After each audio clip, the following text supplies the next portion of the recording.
Kalau bisa jangan orangnya, untanya aja. Itu terkenal dalam sejarah. Jadi begitu bertemu, nggak ada yang mau duluan. Ini yang kelak kemudian hari mengincar dan mengintai Muawiyah, Amr bin As, dan Ali bin Abi Thalib. Cuma takdir berkata lain. Ali datang ke masjid untuk menunaikan salat. Muawiyah konon diriwayatkan sedang sakit tidak bisa berangkat. Amr bin As bisa mengelak. Dan Ali kemudian wafat dalam tusukan-tusukan yang telah disiapkan oleh golongan-golongan ini. Setelah mendengar Utsman itu meninggal dunia, kabur orang-orang ini, menyebar. Masanya makin ricuh, terjadi kericuhan di Madinah sampai dengan 4 hari. Maka para sahabat berkumpul, ini fitnah pertama. Fitnah pertama yang terjadi. Maka para sahabat berkumpul untuk mengatasi kekacauan ini, maka mereka bersepakat mesti ada pemimpin baru yang diangkat untuk mengatasi kekacauan. Karena kekacauan sudah menyebar. Khalifah tidak ada, pemerintahan tidak stabil, wilayah makin luas. Maka ini muncul pemberontakan di sini. Ini muncul pemberontakan. Maka untuk mengatasi itu diangkatlah kemudian dengan mufakat semuanya sahabat Ali bin Abi Thalib. Perhatikan apa yang dikerjakan oleh Abdullah bin Sabah. Begitu Ali diangkat, dia gerilya lagi. Ini yang kita nantikan. Ini yang paling hebat. Saat yang bersamaan, dia juga masuk ke wilayah-wilayah sahabat-sahabat dari keluarga Utsman bin Affan, Bani Umayyah. Di Bani Umayyah itu siapa saja? Banyak. Ada Muawiyah, ada Amr bin As, ada yang jadi gubernur di Damaskus di Syria. Masuk info pelan-pelan dari bawah. Kalau Ali sengaja tidak menolong Utsman supaya Utsman cepat meninggal dan digantikan oleh Ali bin Abi Thalib. Masuk fitnah lagi. Tuh lihat bagaimana hembusannya tidak berhenti sampai di situ. Begitu wafat diangkat Ali sibuk menyelesaikan pemberontakan. Padamkan ini, padamkan itu, padamkan ini. Sementara Abdullah bin Sabah melihat seperti itu, dia melihat, ini kalau begini terus, peluang saya habis dengan kelompok-kelompok saya. Maka dia masuklah kemudian lewat orang-orang terdekat dari kalangan sahabat, termasuk istri Nabi SAW, Sayyidah Aisyah. Dia masuk ke Talha radhiyallahu ta'ala anhu. Dia masuk ke Zubair, itu Zubair radhiyallahu ta'ala anhu. Masuk ke wilayah sahabat. Terutama masuk ke wilayah sahabat yang dekat hubungannya dengan Utsman bin Affan, klan Utsman, sampai ke Bani Umayyah. Mereka katakan, perhatikan tuh, Ali itu memang benar-benar sibuk dengan kekuasaan sampai lupa menghukum kisos orang yang telah membunuh Utsman bin Affan. Sebetulnya masalah gampang, kalau ini dikisos selesai masalah. Tuh lihat cara berpikirnya. Padahal pemberontakan itu sudah banyak pada saat itu. Maka ketika infiltrasi yang buruk ini masuk, disebarkan isu, maka menyebar kemudian. Jadi panaslah kalangan-kalangan itu. Datanglah perwakilan mereka kepada Ali bin Abi Thalib, mengatakan, Ali, ini sudah berlalu, kenapa belum dikisos mereka? Kata Ali, sebentar. Ini kan yang datang masa. Masa ini harus diteliti satu-satu. Harus ada bukti yang jelas, berikan saya waktu. Begitu menyampaikan demikian, tak puas semua, nggak bisa, ini nggak bisa. Disulut lagi dari bawah. Sampai terjadi kemudian perang Jamal. Perang Unta. Diprovokasi, masuk kemudian ke lingkungan para sahabat yang lainnya. Ingat teman-teman sekalian, para sahabat itu mulia, udul. Jangan katakan apakah para sahabat mudah terprovokasi, bukan. Karena cara pandang sahabat bukan provokasi, iya. Cara pandang sahabat pada hukumnya. Sebagian mengatakan kalau salah, ketahuan harus segera dihukum. Mereka tahu yang salah si fulan, tapi Ali berpendapat buktinya perlu jelas dulu. Kan sekarang juga 2 alat bukti yang jelas, demikian kan? Sahabat tahu ini pelaku si fulan. Cuma Ali perkenankan saya mengumpulkan bukti dulu. Yang lain minta segera dikisos karena sudah tahu si fulan. Ali bertahan dulu sampai mengumpulkan bukti yang kuat. Dikacaukan ini oleh tadi para penyusup tadi. Maka diprovokasi, kalian sahabat Nabi, kalian orang mulia, ini nanti akan diminta pertanggungjawaban oleh Nabi. Kenapa tidak dihukum? Tegur Ali sampai terjadi perang Jamal. Jamal itu unta. Karena peperangannya pada saat dipimpin oleh Sayyidah Aisyah menggunakan unta. Begitu sedang berperang itulah kemudian kata Ali para sahabat yang lain, ini unik nih. Sholatnya pernah sama-sama, pernah beribadah sama-sama, dan mereka menegakkan nilai sama-sama. Yang satu prinsipnya baik, yang lainnya juga baik. Tegakkan hukum, yang kedua siap menegakkan, kami kumpulkan bukti. Dua-duanya benar ijtihadnya. Yang salah itu yang memprovokasi. Maka apa yang terjadi? Yang terjadi adalah dua-duanya mengatakan, tolong ya, kalaupun kita berperang, ini bukan untuk memusuhi, ini untuk menegakkan apa yang kita kemudian telah pahami. Jangan saling melukai. Ini aneh Pak, saling berperang, tapi jangan terkena sabatan pedang. Kalau bisa jangan orangnya, untanya aja. Itu terkenal dalam sejarah. Jadi begitu bertemu, nggak ada yang mau duluan. Nih, siapa yang menjadikan kacau situasi pada saat itu? Kelompoknya ini. Ini yang masuk. Dia yang masuk eksekusi duluan beberapa sahabat. Sehingga Talha syahid. Ibnu Zubair syahid. Tercatat hampir 4.000 sampai 6.000 sahabat syahid pada saat itu. Wafat. Maka semakin kacau situasi pada saat itu. dihadirkan kemudian segala hal dan sebagainya, sampai beritanya sampailah ke Damaskus, ke Syria, pada tokoh yang masih sangat kuat pada saat itu, teman-teman sekalian, dari klan Bani Umayyah, pada kekuasaan Muawiyah, sampai dengan ke Amr bin As, kemudian diantara pendukungnya. Maka ketika Ali menjelaskan situasi pada Sayyidah Aisyah, ini begini, beliau memahami akhirnya. Oh ternyata ini ada yang provokasi, ini begini, duduk. Semua duduk. Tapi itu tidak sampai kepada Syam di Syria. Yang saya katakan tadi, belum ada pesawat, belum ada telepon. Berita yang sampai di sana, pendukungnya Utsman dianiaya oleh Ali, bayangkan. Sehingga ketika Ali mengatakan kita harus jaga stabilitas ini, lebih baik kuatkannya pemerintahan dulu. Aisyah akhirnya ya mengakui kita bayat. Semua bayat. Tenang. Tapi sampai ke Syam itu nggak nyampe beritanya. Akhirnya apa yang terjadi? Diprovokasi. Karena ini sudah perlakuan yang buruk, maka kami, kata ini nih, pengikut ini datang ke sana, kami hanya akan mengangkat khalifah bukan Ali, yang kami angkat Muawiyah saja.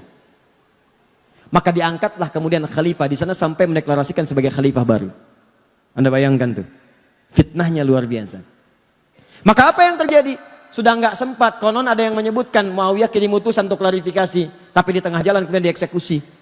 Begitu dieksekusi oleh kelompok dari sini, sempalan sini, nyampe berita ke sana, Ali yang eksekusi. Semakin kuat kemudian rasa bencinya, marahnya, diprovokasi demikian, maka menyiapkan pasukan. Disampaikan juga kepada Ali, Muawiyah sudah menyiapkan pasukan, tidak mengakui kekhalifahan. Maka secara singkat disampaikan, Ali pun mesti siapkan pasukan. Maka dua-duanya menyiapkan pasukan, dikenal dengan perang Siffin itu. Maka apa yang terjadi? Ali mengatakan, ini karena sudah makar terhadap negara, kita harus bereskan, tapi dengan cara yang mulia. Sama kayak tadi tuh, pelan-pelan, karena sama muslim. Gak ada yang mau nyakiti, gak ada yang mau macam-macam. Ini masuk lagi nih. Yang ini nih, aduh. Nanti saya tunjukkan kepada Anda, ini cuma contoh orang, tapi pemikirannya diwariskan. Dalam setiap hal-hal yang terjadi semacam ini, Anda akan temukan provokator-provokator bertebaran. Termasuk sekarang semakin bertambah eranya, tapi ini nggak akan berubah. Termasuk di YouTube juga banyak provokator nanti. Nanti akan temukan itu. Kembalikan ke sini. Jadi begitu sudah masuk, singkatnya bertemu, lebih besar pasukan dari sebelumnya, terjadi peperangan itu sampai pasukan Muawiyah terdesak. Ya, apa yang terjadi pada saat terdesak Muawiyah? Saya katakan di belakang kan ada Amr bin As yang seterusnya, itu jenius. Kata mereka, sudah kita kalau teruskan akan kalah nih. Dan makin banyak korban. Gini aja, supaya duduk sama-sama diskusi, duduk dengan baik, maka kita lakukan tahkim. Tahkim itu tombak Al-Quran, ya, kemudian bukan ditombak untuk menunjukkan sesuatu yang kotor, bukan. Maksudnya untuk berhukum dengan hukum kitabullah. Kenapa menggunakan tombak? Karena mudah diangkat begini. Kalau ngangkat orang kan belum ketahuan apa maksudnya. Begitu dipanah dari belakang, meninggal, repot lagi. Maka yang diangkat Al-Quran begini, semua berbaris di belakang Muawiyah. Ketika berbaris, diangkat kemudian mushaf. Saat diangkat itulah kemudian Ali mengatakan, tidak, itu siasat, saya tahu itu siapa yang bikin. Karena Ali kenal Amr bin As. Tanya dulu mereka, kalau mereka ingin tahkim, mereka harus menyerah dulu. Mereka harus menyerah. Kalau sudah menyerah, baru tahkim. Karena situasinya sedang demikian kacau. Kalau tidak menyerah, duduk sama-sama, maka mustahil bisa diskusi dengan baik. Ini Ali. Wah, ketika Ali perintahkan, terus dorong mereka sampai mereka menyerah.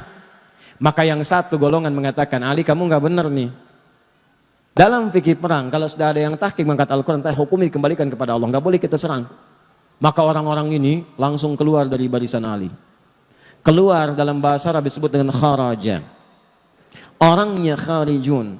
Kalau keluar karena tidak sepakat dan keras sifatnya dan cenderung buruk keadaannya, maka dikenal dengan nama khawarij. Maka muncullah kemudian orang-orang golongan ekstrim baru.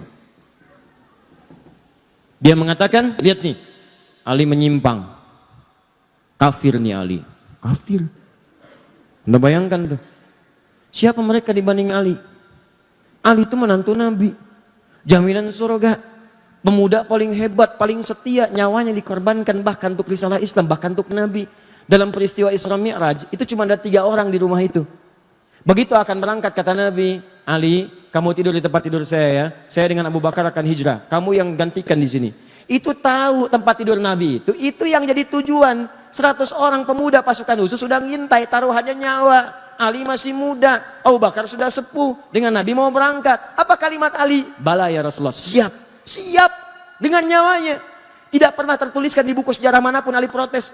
Misal ada kata-kata, ya Rasulullah, jangan saya, Abu Bakar aja yang tuaan dikit. Misalnya, enggak tuh. Ali, Abu Bakar begitu mulia. Teman Nabi, mertua Nabi, sahabat Nabi, hidup dengan Nabi, sehijrah dengan Nabi, wafat dikubur di samping Nabi, mulia. Hati-hati, karena nanti setelah ini akan ada yang mengadu domba dengan semuanya. Perhatikan baik-baik.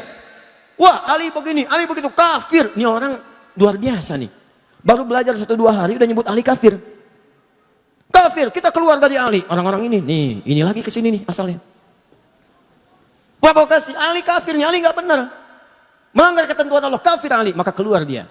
Mereka ini termasuk menyalahkan Muawiyah karena berontak kepada Ali. Termasuk menyalahkan Ali karena tidak menyelesaikan itu dengan tahkim. Maka mereka memandang Muawiyah itu kafir, Ali kafir. Kanan kiri kafir. Ini kafir, ini kafir. Hukumnya wajib dibunuh. Ini yang kelak kemudian hari mengincar dan mengintai Muawiyah, Amr bin As, dan Ali bin Abi Thalib. Kubu sana, nih orangnya, Muawiyah, Amr bin As. Ini tokohnya nih, gara-gara dia nih berontak nih. Sini lagi, ini Ali nih, gak mau bertahan dengan hukum Allah. Bunuh, habisi semua. Maka mereka kembali disiapkanlah kemudian eksekutor. Dilihat di mana Muawiyah, di mana Amr bin As, di mana Ali. Maka disiap-siapkan pada satu subuh, direncanakan pembunuhan. Cuma takdir berkata lain. Ali datang ke masjid untuk menunaikan salat. Muawiyah konon diriwayatkan sedang sakit tidak bisa berangkat. Amr bin As bisa mengelak. Maka gagal pembunuhan kepada Muawiyah dan Amr bin As. Dan Ali kemudian wafat dalam tusukan-tusukan yang telah disiapkan oleh golongan-golongan ini. Kelak golongan ini bertransformasi, mewariskan pemikiran-pemikiran mereka, walaupun kelompok-kelompoknya itu tidak nampak ke permukaan. Sedikit tapi doktrin dia begitu jahat. Pokoknya kalau beda dengan mereka, kafir. Nih. Dan hukumnya bunuh, eksekusi, bom, apapun itu. Mau bom panci, bom kulkas, bom ini, bom itu. Pokoknya harus mati. Terus sekarang tuh. Makanya hati-hati ya. Saya ingatkan hati-hati nih. Ini yang saya katakan. Kita masuk kepada intinya. Ini termasuk tantangan dakwah di masa kini. Kalau Anda ikut pengajian, ikut taklim, dikit-dikit orang lain kafir. Dikit-dikit orang lain kafir. Wajib hukumnya dibunuh. Orang tua sendiri kafir. Wajib hukumnya disembelih. Tolong mikir dulu. Pikirkan dulu. Itu orang tua melahirkan antum. Mohon maaf ya, mohon maaf. Quran aja mengatakan, ini Al-Quran loh, Quran surah 31 ayat ke-15. Sekalipun antum ada yang masuk Islam, orang tuanya belum muslim. Antum duluan muslim misal, itu tidak boleh Anda menyakiti orang tua dalam urusan dunia. Dalam urusan akhirat silahkan beda-beda. Kalau diajak boleh nolak. Tapi dalam urusan dunia jangan sekali-kali Anda menyakitinya. Apa kata Allah? فَإِنْ جَاهَدَاكَ عَلَىٰ أَنْ تُشْرِكَ بِي مَا لَيْسَ لَكَ بِهِ عِلْمٌ فَلَا تُطِعْهُمَا. Kalau ada orang tua masih non-muslim mengajak kepada perbuatan syirik, ngajak kamu ibadah lagi seperti mereka, kamu tolaklah dengan cara yang lembut. Jangan ditaati. Lihat. وَصَاحِبْهُمَا فِي الدُّنْيَا مَعْرُوفًا. Tapi selama kamu hidup di dunia, maka perlakukan mereka dengan perlakuan yang indah. Kalau punya gaji lebih, berikan hadiah. Kalau punya makanan, bagi. Kalau punya rezeki melimpah, bagi. Dan saat itulah doakan kepada Allah supaya mereka mendapat hidayah. Tiba-tiba datang golongan ini mengatakan, kamu muslim ya? Muslim. Orang tua kamu kafir tuh, bunuh. Ini yang bahaya. Halal darahnya, tumpahkan darahnya. Ada orang pengen minta pendapat ke pemimpin, datang ke istana. Tumpahkan darahnya. Anda siapa?